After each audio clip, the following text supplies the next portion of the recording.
Today's conversation is sponsored by First Generation Capital Partners. If you're an accredited investor and you want to know about how we're helping other accredited investors keep more of their income, go to firstgencp.com/going long. We focus on the most important aspects. And so I can join a couple of critical meetings once per week and know everything that's going on. I can give feedback. I can, jump in where only I'm the one that can solve a problem. And it just has helped me personally prioritize where I'm helping, but it's helped the whole business focus on what's important. You're listening to the Going Long podcast with Billy Keels, the #1 podcast for long-distance real asset investing. Welcome to the Going Long podcast. We're back once again to continue to help to educate you so you feel much more comfortable as well as confident investing beyond your backyard. And yes, I'm your host, Billy Keels, and we've got another amazing episode for you today. Another amazing conversation, I should probably say. For those of you who continue to share across social media, thank you so much. Thank you for tagging us. Thank you for doing that on LinkedIn, on Instagram. We really appreciate it.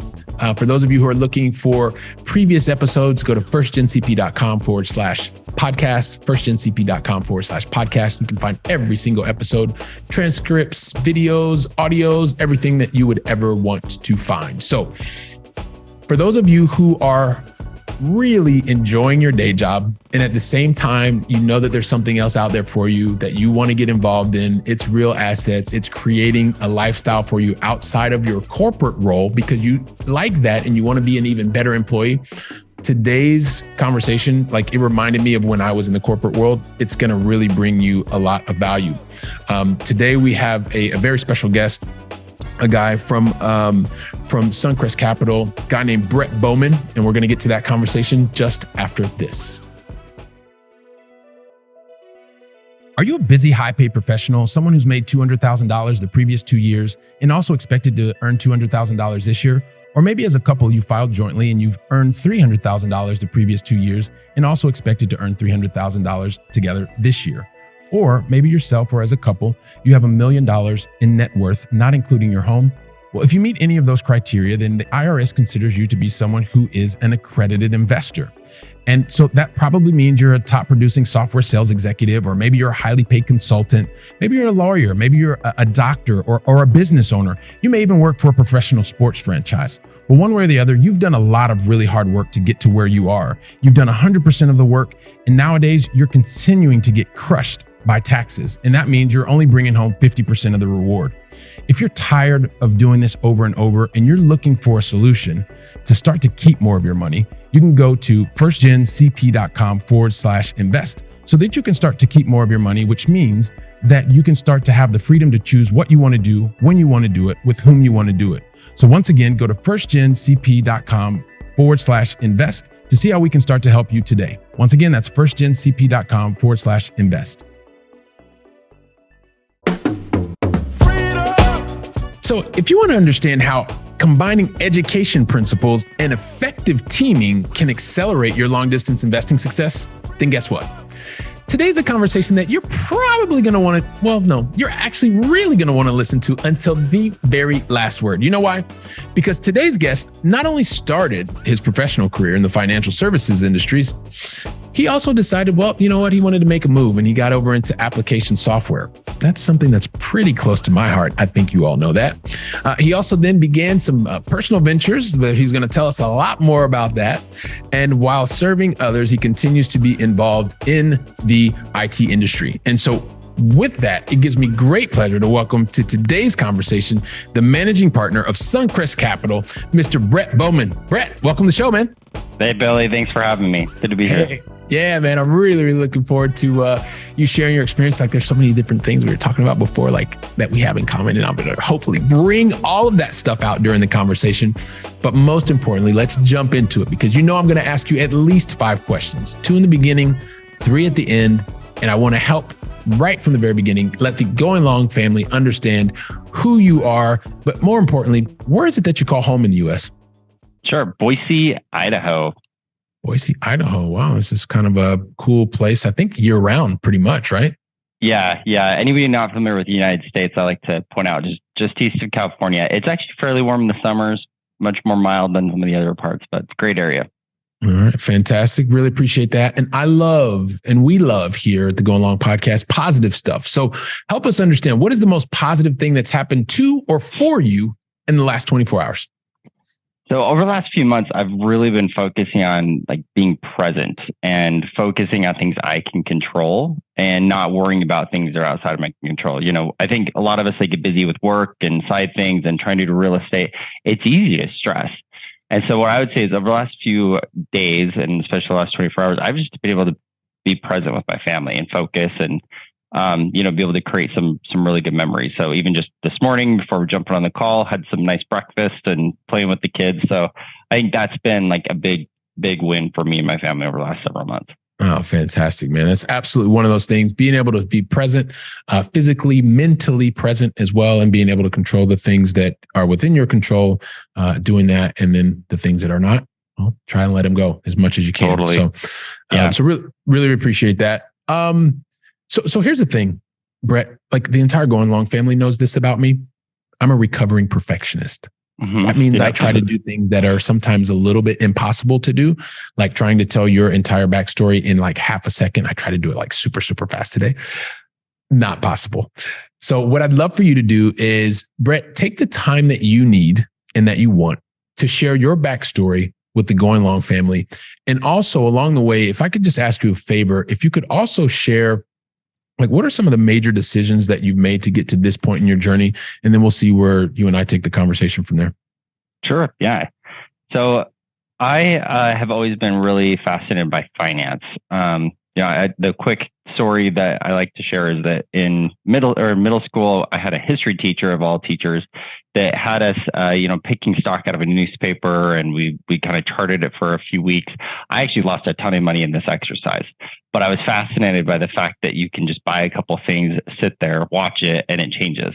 And then he actually explained time value of money by drawing on the sheetrock, like actually on the walls. And so I'm, 12, 13 years old learning about this, and I was just fascinated. So I ended up studying finance, did corporate finance. Like you said before, I started in the financial services industry. I've now been in tech for almost 10 years, doing a lot of that. Now I'm doing application software as well as portfolio and corporate finance in that realm, and just fascinating. So, like many people listening to the podcast, I found Rich Dad Poor Dad. Feels like decades ago now. And so I pivoted, and instead of just doing stock market and investing that way, started doing real estate. I started with the, typical single family rentals. Was starting to do that BRRRR strategy and buy, rehab, rent, refinance, repeat. I think all of those, right? I think I had an extra R in there. But point is, I was starting to do that. I was building up to a duplex and then a fourplex. And, in my work environment, I think a lot of us at these larger companies, we use social channels like Slack. So we use Slack, and there's a lot of really cool groups that you can find. So in my workplace, we have a Slack channel about real estate, and there's several thousand people on this thing. Mm-hmm. So I just really started diving in that. And I actually found out about syndications and learning about how to be a limited partner or a passive investor in real estate while still getting all of the same depreciation benefits of being an active partner. Mm-hmm. And so I started partnering with a bunch of groups that were doing syndications, and I was just, like I mentioned before, passive investor, but I got fascinated by that too. And with my corporate finance background, I started reaching out to some of the sponsors I was working with and asked, hey, can you teach me how to do this? And, it turns out a lot of them aren't comfortable with underwriting. So I started learning how to underwrite, which frankly isn't that different from what you're doing with corporate finance anyway, because we're always having to look for internal rates of return on projects we're doing.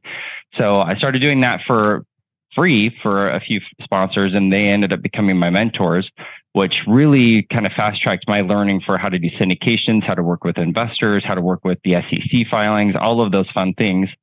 And then a few years ago, my business partner, Ryan, and I were kind of introduced by a third person. It almost felt like a blind date, meeting each other. And he was already investing and had a mobile home park, just a small one him and his wife bought. And so he and I bought a second one together. And then we found an amazing portfolio of 4 mobile home parks. It was kind of within 2 hours of the first 2. We bought those as a syndication. And since then, we've just continued to do more and more syndications. I can talk a little bit later, but we've essentially drawn a circle around our syndication, or all of our properties within a few hour radius so we can just scale. So we're now at 23 properties that we own and operate. And we're able to do that because we've built up a really great team, and I still have my day job. So it's worked out pretty well so far. That sounds pretty familiar to me, by the way, because I was doing something very similar, although I was doing it across the ocean, and I was enjoying my day job. I was high performing in my day job and still had the ability and flexibility to be able to create, my path to freedom, and everybody has a different path to freedom. I really want to pick up on something that you said before we even get into the real estate stuff, because this is, it's really, really interesting.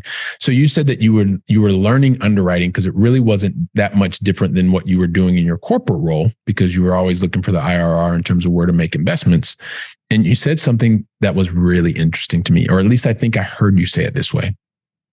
You said that you decided that you were going to do it for free for the mentors, and they eventually became mentors and business partners. Did I understand that correctly? Yep, you did.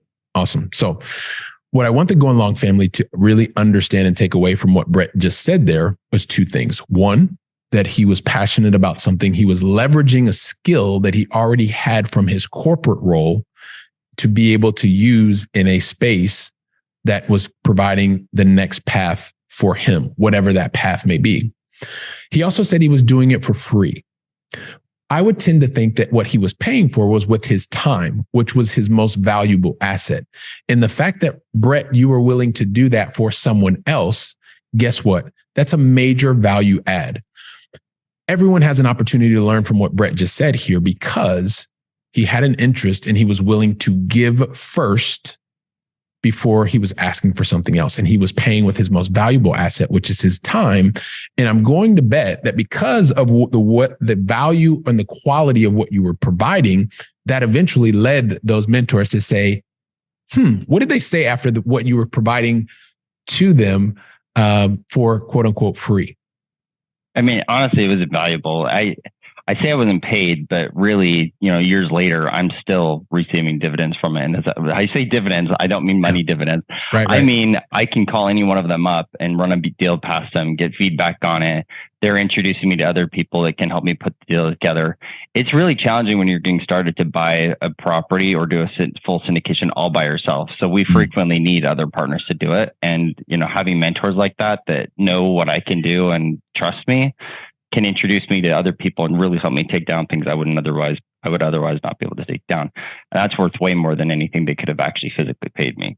Absolutely love that. And if you didn't hear that the first time, rewind this like 35 or 45 seconds so you can actually hear what Brett just said again and take note and take action on what he just said. So I appreciate that. So one of the things, and we're talking about some of the things around education. I even started in the beginning, right, by being able to combine your education principles. Talk to us about why education is such a bedrock for how you are continuing to add value to others. So for me personally, my undergraduate's in finance, and then I did have a business degree as well. And what's really helped me with that is not only does it give me kind of that foundation of financial experience and knowledge, and it helps me there's so many different things that we have to do in the property management space and the capital raising space that it just really that helps me with my foundational knowledge. But also, and a lot of times through education, and this doesn't even have to be formal education. It can be reading, or it can be, on the job training kind of things, but you learn to problem solve, which is huge. So I think we tend to frequently hit problems that would be really easy for us to just give up or say, okay, well, I'm not going to deal with that. And for me anyway, I've learned to just push through it and just think there's always more than one way to do this. And we've just got to really think and not go right to the first solution we think of. Let's all put it together, brainstorm, problem solve. I think really the problem solving is the piece that I've taken away the most on how education can kind of relate into the real world and making sure that we're choosing the right solution. Absolutely. So that's, you didn't say the solution, you said the right solution, which I think is, it's the right solution based on the context and the information that you have, which comes from the educational foundation that you have or have access to, right? It's one of the things that you talked about in the beginning. Sure. Sometimes when you're getting started, or depending on where you are in your journey, it may be difficult to take down certain types of opportunities if you have the strong educational base, or you have maybe led by paying with your experience to gain access to someone else that can help you to get that. All of that starts with the baseline or foundational education, which I think is absolutely fantastic. So you've talked a little bit about how you and your business partner are having a very clearly defined area of where you want to continue to invest. I happen to know that, well, I think you happen to live in one state and you have assets that are in another state. That's probably why one of the reasons you're here on the Going Long podcast with Billy Keels is to talk about that kind of stuff, right? So help us understand from Idaho and I believe it's Kansas. So if it's correct, then let me know. If not, then but that's not right next door, at least where you are. And so help us understand, how did you come up with that selection criteria? And then what are some of the different systems that you have in place that are allowing you to continue to feel confident to keep with this strategy moving forward?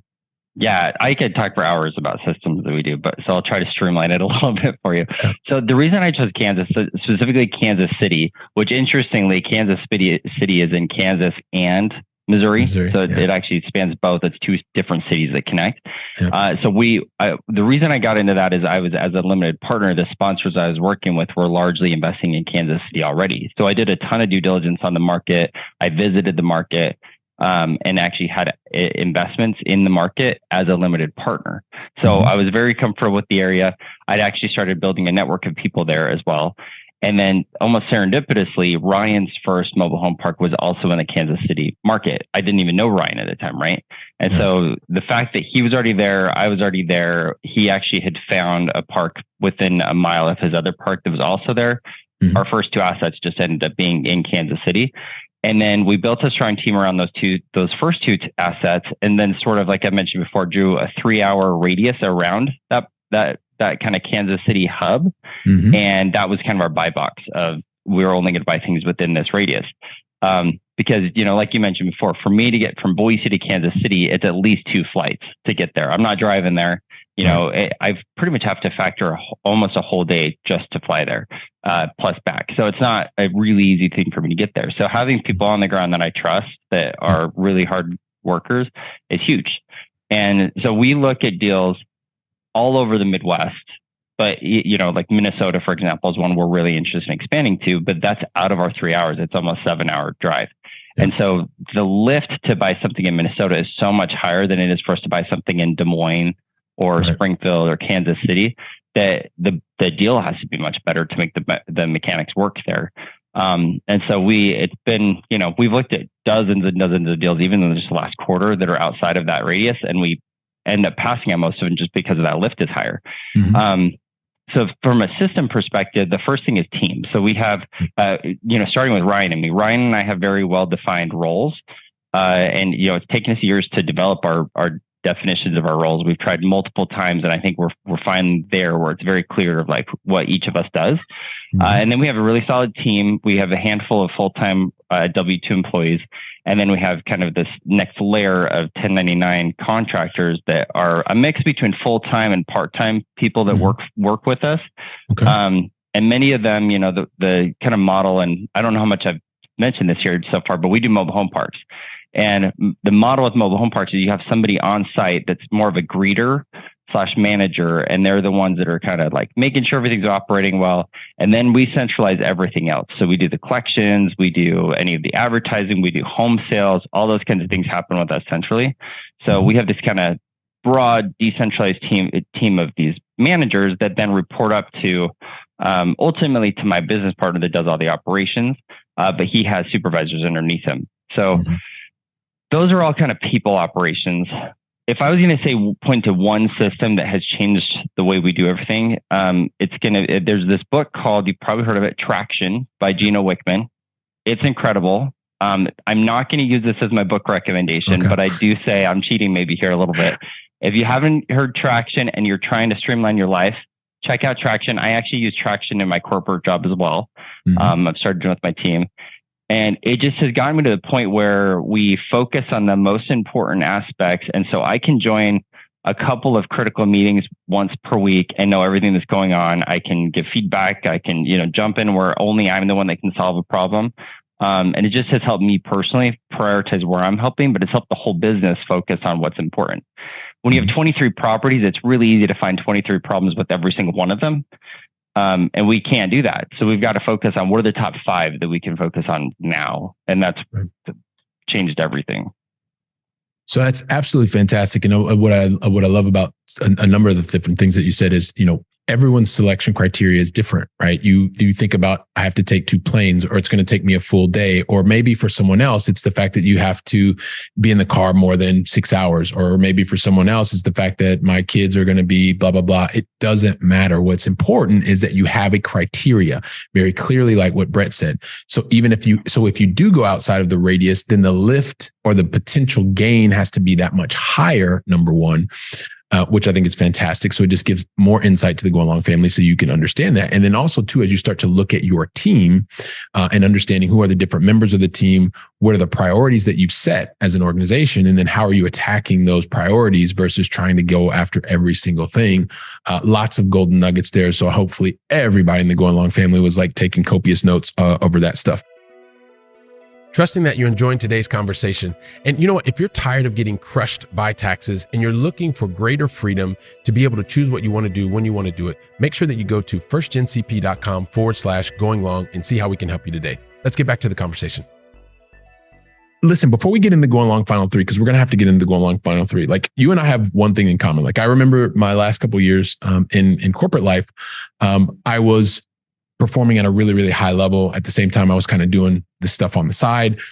There are a lot of people that are afraid to do what you're doing, Brett, right? Which means that you're performing in your corporate role because you like it. Like I really liked my corporate role a lot. Absolutely. Yeah. And at the same time, I had this desire to also be able to build my own life outside of that. And so performing well in my day role allowed me the opportunity to also focus by extra time, because it was my time to do other stuff. There's some people that are afraid to do that. Like they're just afraid to do that. And then heaven forbid that they'd even get behind a microphone and start sharing like how they're being successful in both of them, or even combining like how are the things that I'm doing in my day job, how does also help me build my own life?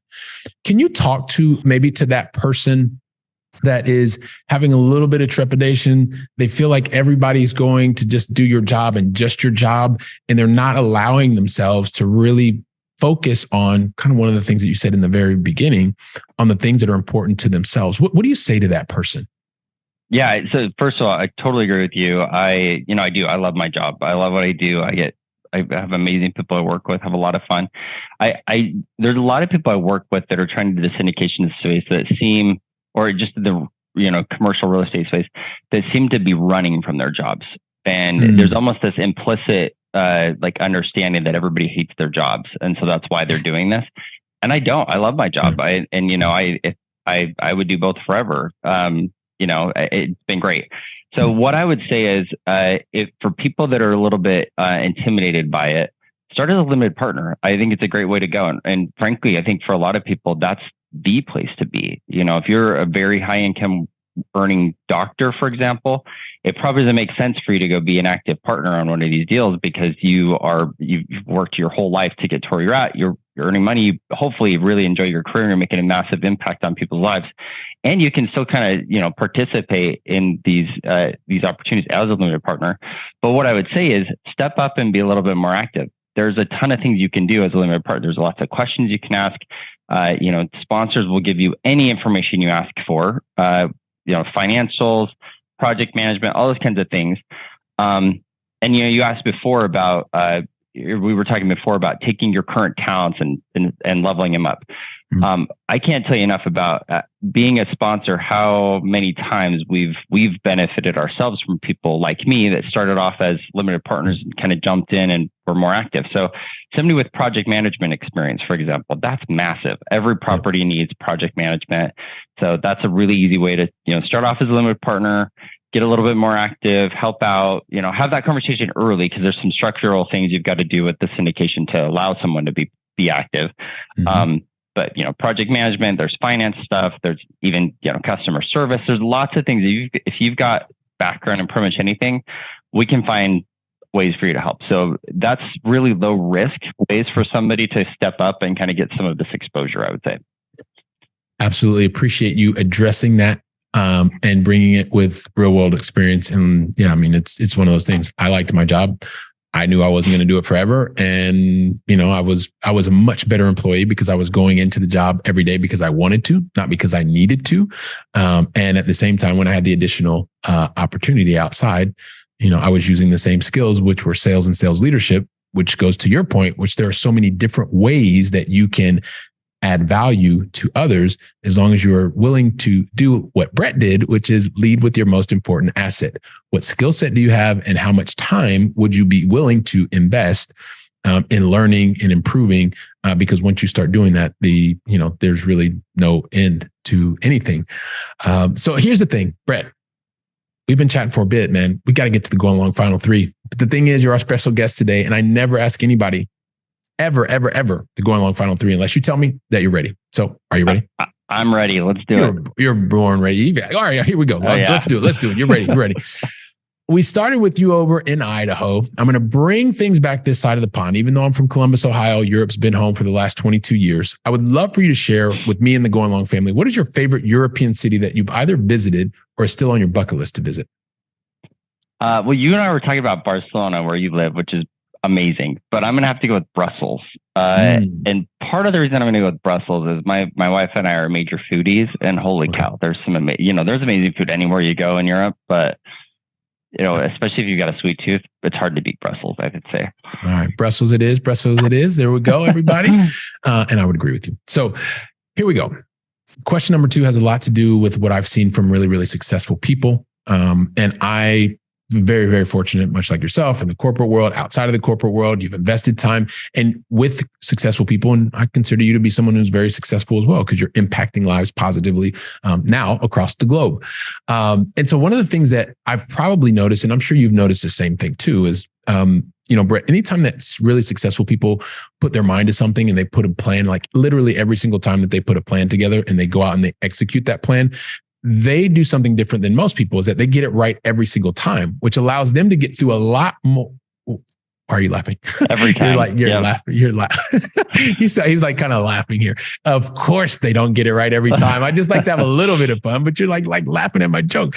But of course, that's just a joke. I just wanted to see if you were listening, and you're obviously listening. Everybody check him out on the video version, because he started laughing in my face. So it's just, of course, no. But listen, here's the thing. Really successful people, not only do they not get things right every single time, they usually get things they get a lot of things wrong more frequently than they get them right. Because they're trying stuff more frequently. But the thing is every single time, and the first part was a joke, but this is not.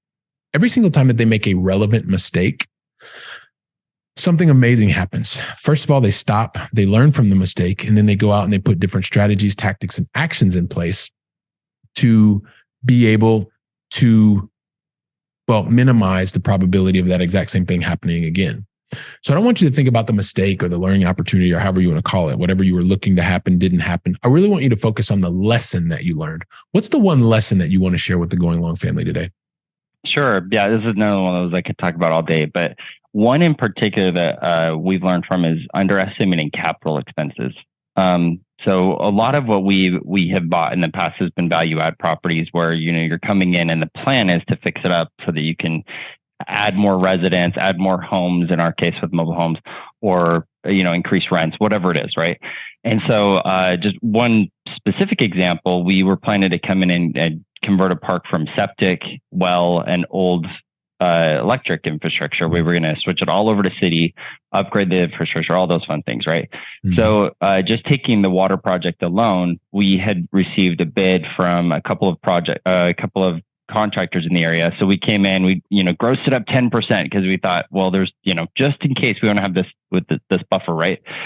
Well, what we didn't understand at the time is that many of those utilities, they actually charge massive connection fees. So we were looking at let's say $100,000 to do the water project, but then the city was going to charge us another $30,000. And then, oh, by the way, this thing called COVID happened and all of the supply demand stuff shifted. And so it was actually 20% more and, lots of things, right?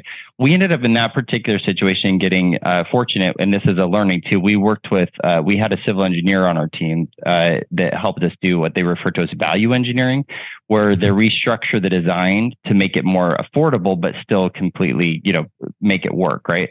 So we were able to do that, negotiate with the city. And so we were able to make it work somewhat within budget. But that was a learning experience to me that not only do you need multiple bids, but you also need to be asking a lot of questions, because there's things, especially when you get into the space, and I've learned this from project management in the corporate world, and even you're not going to know what questions to ask. You're not going to know. There's things you just don't know. So you've got to ask lots of questions, talk to lots of people, talk to the municipalities, talk to people that are working in the public works department, for example, and try to understand all of those things before you're all as part of your due diligence, so that you understand up front what you're possibly getting into.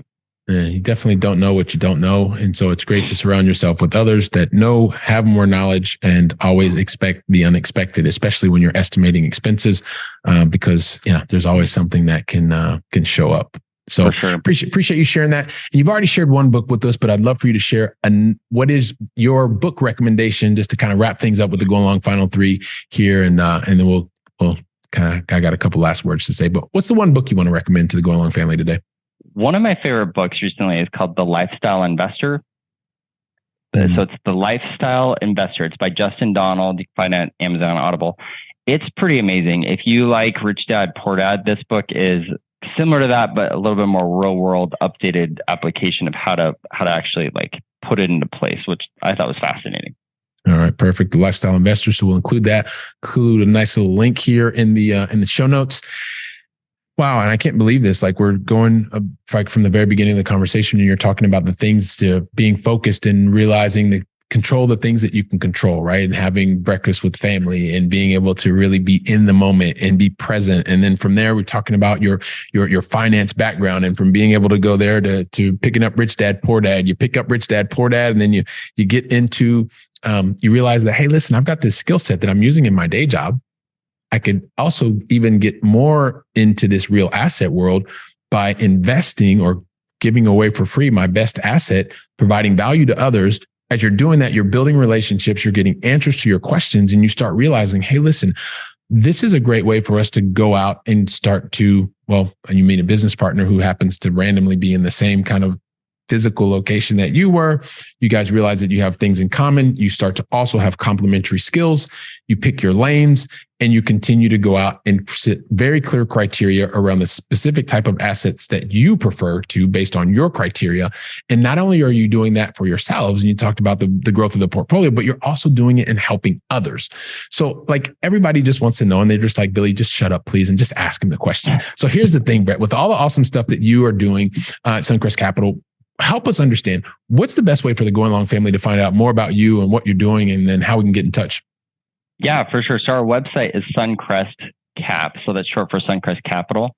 We have a lot of information on there. We actually just did a short production with PBS. So you can watch that and learn quite a bit about us. It's on the site. The same domain, my email address is Brett, so BRETT at suncrestcap.com. You can reach out to me that way. You can book time with us on our website, all those fun things. So I would start with our website. I think is the easiest way. All right, cool. So suncrestcap.com. So go check him out. Brett even left his email address if you want to contact him directly. And listen, Brett, I would just like to say on behalf of the entire Going Long family, really want to thank you for deciding to invest your time with me, with us today. And thank you very much. Really appreciate it. Of course. Thanks so much, Billy. All right. Thanks. Awesome. And listen, give me 10 seconds. Just want to wrap a couple things up and then I'll get you out of here. So Going Long family, listen, Brett, he gave you so much actionable items today. I'm sure you're still writing down copious notes, but stop for just a second. Share the episode with somebody else today. And then the two of you can talk about the things that Brett shared with you, or even if you want to share it with 3 or 4 other people, and you all can talk about these concepts. And guess what? Brett's even giving you his email address so you can reach out to him directly to bring him into the conversation. While you're doing that, going from theory to action, I'm going to be here preparing the very next conversation. So until then, go out and make it a great day. And thank you very much. Freedom! trust that you enjoyed today's conversation. And once again, today's conversation was sponsored by First Generation Capital Partners. If you're an accredited investor and want to find out more about how we're helping accredited investors to gain their personal freedom even faster, go to firstgencp.com/going long.